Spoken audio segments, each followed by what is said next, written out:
Joining us now, state senator in the Richmond area in Central Virginia, Republican, Dr. Siobhan Dunnavant. Dr. Dunnavant, it's great to have you. Thank you so much, John. I'm glad to be here.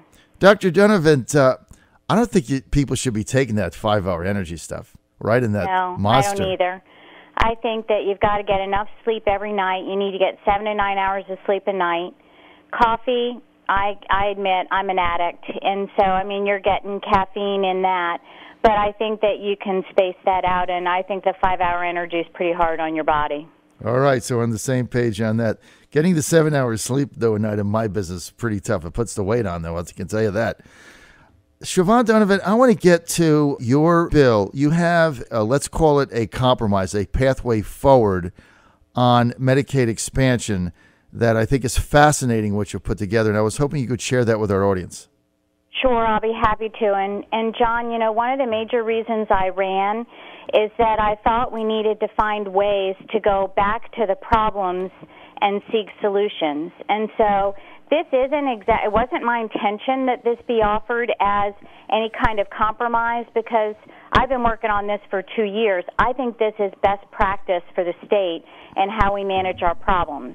And I think if we're all really analytical about what we're seeing, we know that there are a lot of our Virginians that are really in need, genuine need, of having some help from us in order to really have a chance in life. And in addition, we're not talking about changing Medicaid into nationalized health care. That's what they're talking about with the Affordable Care Act. I'm talking about the humanistic value of really caring for people who are ending up in jail. 30% of people in jails have mental health disorders. Them being discharged with little or no follow-up or connections set up, only to go into crises again and end up in one of our hospitals. Humanistically, it's a terrible waste, and financially, it's a terrible waste for the state. So if Medicaid's going to function the way it was intended as a safety net, we need to recognize that we're not catching in that net who we need to catch, and my plan does. So tell us what your plan does. Give us the name of the bill so people can follow it that are interested in this type of thing. But then tell us what your legislation does and how that compares to the traditional Medicaid expansion bills. So it's Senate Bill 915. And what this bill does is we already have a waiver from the federal government to do things our way outside of traditional Medicaid. And right now it's called the GAP waiver, which stands for Governor's Access Plan. And it was designed to reach out. It saw this problem. It started trying to address this problem. And it made severe mental illness an eligibility criteria for Medicaid. So we've been doing that for a while. We haven't really made as much change as we wanted to. My idea is that we take that waiver that already exists and say to the federal government, we want to add more eligibility into that. And we want to put chronic mental health disorders or moderate mental health disorders, chronic medical disorders, life-threatening medical disorders, substance use disorder. We have an incredibly effective program in Medicaid to treat substance use disorder, and if we're not getting addiction treatment to the people who need it, we are going to see this crisis continue to escalate. It also deals with childhood early detection of trauma. Everybody keeps asking, why don't we pick this stuff up early? How do we keep kids out of the juvenile justice system? How do we address autism early? This is how you do it. And it also, one of the other aspects, not really in the I'm calling it Priority Needs Access Plan, not in the PNAP program, but as part of the whole package that I'm working together, we also get the funding to fund all Priority 1 waivers for IDDD population, which we're not doing, and Priority 1 means they need the help now. So, Dr. Dunnavant, under your plan, SB 915, would Virginia then be eligible for the 90% federal government match? No, because it is not Medicaid expansion under the Affordable Care Act. We would do this with one-to-one dollars, which is how Medicaid has always worked since 1965. And so it is really just our same existing program. We are just changing it to better serve the population in need. So it would be one-to-one dollars, And the way that we need to fund that is the way many other Republican states have funded that, and that is to do a hospital contribution or a provider fee from the hospitals. They will front a portion of the money. The federal government will give the other portion, and that's what we'll use to solve these problems. And that makes sense, and I like what you're doing with that. But then what about the traditional Medicaid expansion under the Affordable Care Act that has this ongoing battle in Virginia? I mean, is there a way forward on that that might tie into your bill or something else? Well, I don't know the answer to that. I know that there's an enormous amount of pressure to proceed down that path. There's not a lot of, in my opinion, hard work that's been done to make sure that's done well. If you look at the governor's, I'm concerned about that plan. And I will tell you, if you look at the governor's budget, he proposed all of this money being drawn down, and he spends 60% of it elsewhere in our budget, not on health care. So the idea of looking at Medicaid and looking at it as we go forward is to reform Medicaid in ways that we can meet the needs of the population, but also bend the cost curve. And that takes some, real introversion. Virginia has to look at how they're doing things.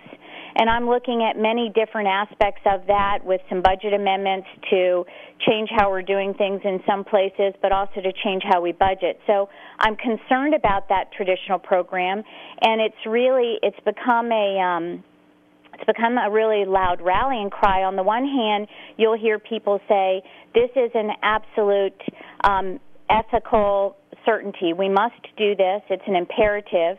And on the other hand, they say, if we don't get the money from the federal government anymore, because I'll note, even as the governor's presenting his plan, he's admitting that there's some uncertainty as to whether or not we'll be able to continue to get the money from the federal government. He says, he doesn't say, but in some of the debates in the Senate, they say, we'll just undo this if we lose the funding. So you can't have it both ways. It can't be a moral imperative and something you can undo. My program is sustainable. It works to bend the cost curve of health care and Medicaid. It works to kind of make sure Virginia can use the dollars that she has wisely, and you don't ever have to say, hey, we might take it away. So if it's a moral imperative, they should at least agree with this much. It may not be everything they want, but we're meeting the needs of a lot of the population that need it. All right, that makes a lot of sense. So it sounds like Dr. Siobhan Dunnavant, state senator from the Central Virginia area, Republican, it sounds like you're not in favor right now of traditional Medicaid expansion. And if that vote were in the Senate today, it sounds like what you're saying, you would vote no. I would. Okay. And I will tell you, you see all of these persuasive polls that are out. And one of the most recent polls said 80% of Virginians were in favor of Medicaid expansion. Right. That poll polled about 600 people. I polled over 900 people in my own district. 49% were in favor of Medicaid expansion. And when you drill down and defined what you were discussing, Medicaid expansion is becoming the label we use to talk about all health care problems.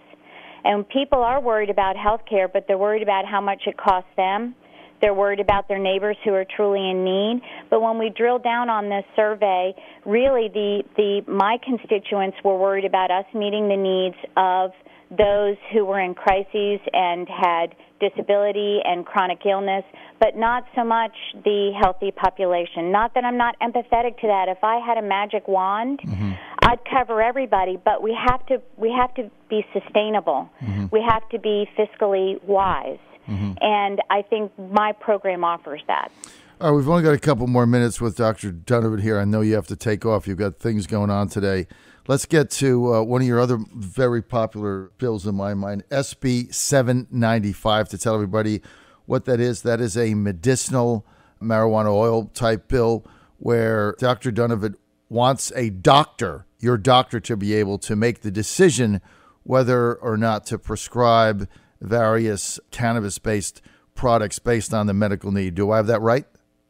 Mostly, yes. We passed legislation 2 years ago to compound cannabidiol oils here in Virginia, and it was only approved for intractable epilepsy. But there's a lot of evidence that it helps in many other arenas as well. And so the General Assembly has wrestled for a couple of years about trying to decide which processed conditions or diseases they should itemize that they would allow this oil to be used for. And after testifying late into the night one night at the Courts Committee on the House last year, I had the epiphany, why are we trying to legislate medical evidence? That should be with the medical evidence experts, and that's the doctors. Let's let the doctors decide. And so it's evolved from there. There was a joint commission review this summer. We had a lively conversation there. I was able to persuade them that doctors deciding was in the best interest of Virginia.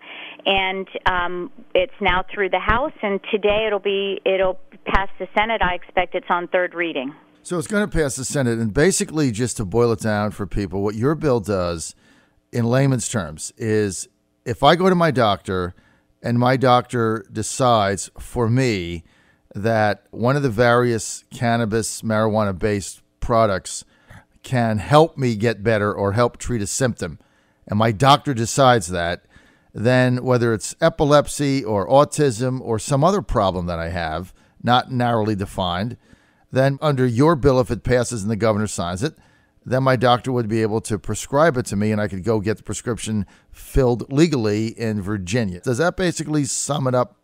Mostly right. You can't prescribe marijuana because it's a Schedule I. So the doctor would sign a recommendation, and that gives you legal defense. So then how would I obtain it? A request for proposals is going out from the Board of Pharmacy right after session, and we have legislated for 5 compounding pharmacies to begin to compound the oil, and you would get it from one of those 5 pharmacies. So let me They will be able to deliver. There will be verification processes. This has been built in a very Virginia-safe way. Right. A lot of checks and balances. Everybody wants to make sure we're not getting, too crazy here. But this is good medicine. This is good legislation. And, the cannabidiol oils, there's CBD oil and there's THCA oil. Neither of those give you a high. It's not like getting medical marijuana per se. It has the medical benefits, but it doesn't get you high. And so I think that's why we were able to get consensus in the legislature, is because it has therapeutic benefits without really having a lot of the risks that people worry about. So I've got a friend of mine who's an avid listener to this show. You've met him, I'm sure. His name is Bill Weaverling, and he's got a son with autism. He's been fighting this battle for a very long time. So your bill, would that allow his son to get the treatment he needs if that were to pass? Absolutely, and that makes me so happy. There's so many people that have really been struggling with this and trying to not break the law, but make things work for their families. And we have people with multiple sclerosis and people who are trying to get through chemotherapy and breast cancer and, all sorts of different Crohn's disease. And, you think about the kind of medications we can prescribe, they're poison, some of them. So having an option like this cannabidiol oil that really is very checked for risk factors but may have some genuine benefit. We had one woman testifying, a constituent of mine, at the General Assembly that she has MS. She's a teacher. Her kids are Eagle Scouts. She's a military wife. She was on 7 medications for her MS and could barely function. And with CBD oil, she's on 2 medications, 2 prescriptions, and is getting ready to go back to work. It makes a difference. So who on earth would be opposed to your bill? I mean, what? I don't think anybody. It came out of the House 98-0, and I think it'll come out of the Senate the same way. But, it's a learning curve. If you're a legislator, we're not subject matter experts on almost anything. We do our best. We're definitely not subject matter experts on everything. So it takes a while to educate people in the legislature that the decision they're making is not one that's going to cause a lot of unintended consequences. I think that's always the hurdle we have to overcome.